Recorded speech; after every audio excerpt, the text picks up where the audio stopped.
అందరికీ నమస్తే అండి. ఈరోజు ఈ వీడియోలో మనం భూమి లోపల ఎలా ఉంటుందో తెలుసుకుందాం. అసలు ఫస్ట్ మీరెప్పుడైనా ఈ భూమి యొక్క పిక్చర్ చూస్తే మీకేమనిపిస్తది? అది ఒక క్రికెట్ బాల్‌లా ఉందని అనిపిస్తదా? అంటే నాకైతే అది జస్ట్ ఒక బాల్ లానే అనుకునేదాన్నండి. నాకు భూమి లోపల ఎలా ఉంటదో తెలియక ముందు వరకు. నిజానికి ఈ భూమి మనం అనుకున్నట్టు సేమ్ పైన ఎలా ఉంటదో లోపల కూడా అలానే ఉంటది అనేది నిజం కాదండి. ఇన్‌ఫాక్ట్ అది ఒక మనం మన భూమిని ఆనియన్‌తో కంపేర్ చేయొచ్చు. ఒక ఉల్లిపాయతోటి.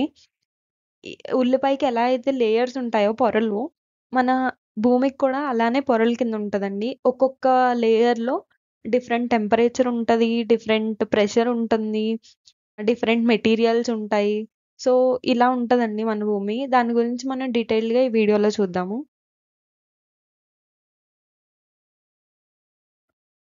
మన భూమి ఫార్మ్ అయింది 4.5 బిలియన్ ఇయర్స్ ఎగో. అంటే 450,00,00,000 సంవత్సరాల క్రితం. అప్పట్లో అసలు మనుషులనే వాళ్ళే లేరు. సో, మనకి భూమి లోపల ఎలా ఉంటుంది? భూమి లోపల టెంపరేచర్ ఎంతుంటుంది? ఈ అన్ని విషయాలు సైంటిస్ట్స్ ఎలా ప్రెడిక్ట్ చేయగలిగారు అంటే, మనకి దొరికిన కొన్ని ఎవిడెన్సెస్ ద్వారా. ఆ ఎవిడెన్సెస్ గురించి ఇప్పుడు చూద్దాం. ఒకటొచ్చేసి వోల్కానిక్ ఎరప్షన్స్. ఇదేంటంటే అగ్నిపర్వతాల నుంచి వచ్చే లావా నుండి మనకి భూమి లోపల చాలా ఎక్కువ టెంపరేచర్ ఉంటుంది. అలానే మోల్టన్ మెటీరియల్ ఉంటుంది అనే విషయాలు మనకి అగ్నిపర్వతాల నుంచి తెలుస్తుంది. అలానే దాని నుంచి వచ్చే లావాని స్టడీ చేయడం వల్ల సైంటిస్ట్స్ భూమి లోపల ఎలాంటి మెటీరియల్ ఉంటుంది, అది ఎంత డెప్త్ నుంచి వస్తుంది లావా, ఇలాంటి విషయాలను కూడా మనకి చెప్పగలిగారు.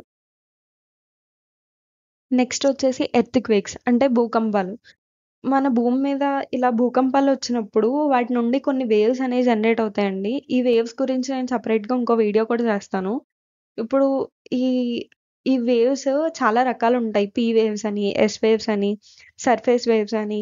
సో, ఈ ఈ వేవ్స్‌ని ఎలా క్లాసిఫై చేశారు అంటే కొన్ని వేవ్స్ ఏమో ఈ సాలిడ్ ఫార్మ్‌లో ఉన్న మెటీరియల్ నుండి, లిక్విడ్ ఫార్మ్‌లో ఉన్న మెటీరియల్ నుంచి అన్ని టైప్ ఆఫ్ మెటీరియల్స్ నుంచి పాస్ అవుతాయి. కొన్నేమో only solid type of material నుంచి పాస్ అవుతాయి. అలానే వీటి యొక్క వెలాసిటీ కూడా డిఫరెంట్‌గా ఉంటది. ఒక్కదానికి ఒక్కొక్క స్పీడ్‌లో వెళ్తాయి.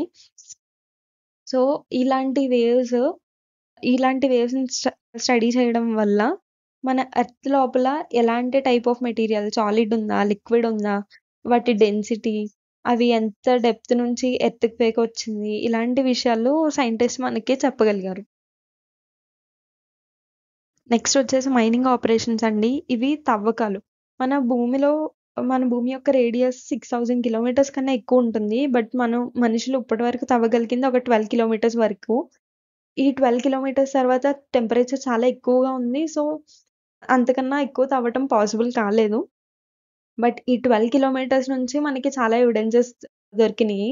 లైక్ ఈ రేట్ ఆఫ్ టెంపరేచర్ ఎంత చేంజ్ అవుతుంది, ఎంత లోపలికెళ్తే ఎంత టెంపరేచర్ చేంజ్ అవుతుంది, ఇలాంటి విషయాలు సైంటిస్ట్ ప్రెడిక్ట్ చేయగలిగారు. ఇందాక చెప్పాను కదా! మనం ఎర్త్‌ని ఒక ఉల్లిపాయతో కంపేర్ చేయొచ్చని. ఎర్త్‌లో లేయర్స్ ఉంటాయి. ఎలా అయితే ఉల్లిపాయలో మనకి లేయర్స్ ఉంటాయో, అలానే ఎర్త్‌లో కూడా డిఫరెంట్ టైప్ ఆఫ్ లేయర్స్ ఉంటాయి. ఆ లేయర్స్ ఏంటో ఇప్పుడు చూద్దాం. ఎర్త్‌లో అన్నిటికంటే పైనున్న లేయర్ అంటే మనం ఎక్కడైతే మనుషులం నుంచుంటున్నామో ఇప్పుడు దాన్ని క్రస్ట్ అంటామండి. అదే top most layer of the earth. ఈ క్రస్ట్‌లో మళ్ళీ 2 టైప్స్ ఉంటాయి. Continental crust, oceanic crust. Continental crust అంటే ఇప్పుడు మనకి కనిపించే నేలంతా కాంటినెంటల్ క్రస్ట్. ఓషనిక్ క్రస్ట్ అంటే సముద్రం అడుగులో ఉన్న నేల. దాన్ని ఓషనిక్ క్రస్ట్ అంటాం. నెక్స్ట్ వచ్చేసి మాంటిల్. ఈ క్రస్ట్ కిందున్న లేయర్ మాంటిల్. ఈ మాంటిల్ కిందున్న లేయర్ కోర్. ఇందులో దీన్ని 2 లేయర్స్ కింద క్లాసిఫై చేయొచ్చండి. ఇన్నర్ కోర్ అని, ఔటర్ కోర్ అని. ఈ ఈ ఎర్త్ పైనున్న టాప్ మోస్ట్ లేయర్ క్రస్ట్ అండి. ఇప్పుడు ఈ క్రస్ట్ గురించి చూస్తే ఇందాక చెప్పాను కదా! 2 టైప్స్ ఉంటాయి. Continental crust, oceanic crust. Continental crust అంటే మనకి కనిపించేదంతా కాంటినెంటల్ క్రస్ట్ కనిపించే నేల. ఓషనిక్ క్రస్ట్ అంటే సముద్రంలో ఉండే నేల. ఈ కాంటినెంటల్ క్రస్ట్ యొక్క యావరేజ్ థిక్‌నెస్ 30 కిలోమీటర్స్. అంటే ఇప్పుడు ఇది యావరేజ్ థిక్‌నెస్ అండి. ఇప్పుడు మనం మౌంటైన్స్ దగ్గర చూస్తే అక్కడ ఈ థిక్‌నెస్ అనేది ఇంకా చాలా ఎక్కువుంటుంది. ఇక్కడ ఎక్కువ గ్రానైట్ రాక్స్ ఉంటాయి. అండ్ మినరల్స్ వచ్చేసరికి ఎక్కువ సిలికా, అల్యూమినియం ఉంటాయి. అందుకని సియాల్ అంటాము. ఎస్ఏ అంటే సిలికా, ఏఎల్ అంటే అల్యూమినియం. అండ్ దీని యావరేజ్ డెన్సిటీ వచ్చేసరికి 2.7 గ్రామ్ పర్ సెంటీమీటర్ క్యూబ్ ఉంటుంది. ఇంకా ఓషన్ క్రస్ట్ గురించి చెప్తే దీని థిక్నెస్ కాంటినెంటల్ క్రస్ట్ కన్నా తక్కువ. దీని యావరేజ్ థిక్నెస్ ఓన్లీ 5 కిలోమీటర్స్ ఉంటుంది. అండ్ ఇక్కడ మోస్ట్లీ బాసాల్ట్ రాక్స్ ఉంటాయి. అండ్ మినరల్స్ వచ్చేసరికి సిలికా అండ్ మెగ్నీషియం ఉంటాయి. అందుకని సీమా అంటాము. ఎస్ఏ అంటే సిలికా, మెగ్నీషియం, ఎంఏ. అండ్ దీని యావరేజ్ డెన్సిటీ వచ్చేసరికి 3 గ్రామ్ పర్ సెంటీమీటర్ క్యూబ్. ఈ mantle up to 2900 kilometres depth వరకు ఉంటుంది క్రస్ట్ కింద నుంచి. ఈ క్రస్ట్ని మ్యాంటిల్ని సపరేట్ చేసే లైన్ని మోహోస్ డిస్కంటిన్యూటీ అంటాము. ఎర్త్క్వేక్ వేవ్స్ గురించి చెప్పినప్పుడు ఈ మోహోస్ డిస్కంటిన్యూటీ ఇంకా కొన్ని డిస్కంటిన్యూటీస్ ఉంటాయి, వాటి గురించి కూడా చెప్తాను. అండ్ ఈ మ్యాంటిల్లో ఒక ఇంపార్టెంట్ థింగ్ ఏంటంటే ఈ మ్యాంటిల్ యొక్క అప్పర్ పోర్షన్లో ఎస్టినోస్ఫియర్ అనే వీకర్ జోన్ ఉంటుంది. ఆ జోన్లో అందులో మోల్టెన్ మ్యాగ్మా ఉంటుంది. మనకి వాల్కెనోస్ నుంచి వచ్చే లావాకి అంతా ఇదే సప్లై, ఈ ఎస్టినోస్ఫియర్లో ఉన్న మ్యాగ్మాకి లావాకి డిఫరెన్స్ ఏం లేదండి, రెండు ఒకటే. కానీ అది భూమిలో ఉన్నంతసేపు దాన్ని మ్యాగ్మా అంటాము, బయటకు వచ్చాక దాన్ని లావా అంటాము. అండ్ ఇక్కడ ఈ మ్యాంటిల్ లేయర్లో ఎక్కువ ఉండే మినరల్ మెగ్నీషియం ఐరన్ సిలికేట్, దీన్ని ఆలివైన్ అని కూడా అంటాము.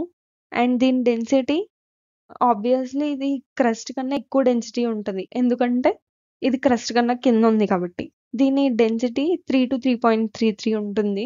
నెక్స్ట్ లేయర్, ఇది మ్యాంటిల్ కన్నా కింద ఉన్న లేయర్, మ్యాంటిల్ కన్నా డెప్త్లో ఉన్న లేయర్. దీన్ని కోర్ అంటాము. దీన్ని 2 పార్ట్స్ కింద క్లాసిఫై చేసాము, ఇన్నర్ కోర్, అవుటర్ కోర్ అని. అవుటర్ కోర్లో అది లిక్విడ్ ఫామ్లో ఉంటుంది, ఇన్నర్ కోర్ సాలిడ్ ఫామ్లో ఉంటుంది. ఈ కోర్ని బ్యారిస్ఫియర్ అని కూడా అంటాము. ఇక్కడ ఎక్కువ హై డెన్సిటీ ఉన్న మినరల్స్ ఉంటాయి, like nickel and iron. And దీని డెన్సిటీ వచ్చేసి దీని డెన్సిటీ మ్యాంటిల్ కన్నా ఎక్కువ డెన్సిటీ ఉంటుంది, 5.2 gram per centimetre cube. And outer core వచ్చేసి అప్ టు 5100 కిలోమీటర్స్ డెప్త్ వరకు ఉంటుంది. అండ్ దీని లోపల ఇన్నర్ కోర్ ఉంటుంది. ఈ core it is the innermost part of the earth అని చెప్పొచ్చు. ఇదే అన్నిటికన్నా లోపల ఉన్న లేయర్. సో అవండి ఎర్త్ యొక్క ఇంటీరియర్లో ఉన్న లేయర్స్ గురించి. ఈ వీడియో నచ్చినట్టయితే సబ్స్క్రైబ్ చేసి లైక్ చేయండి. Thank you.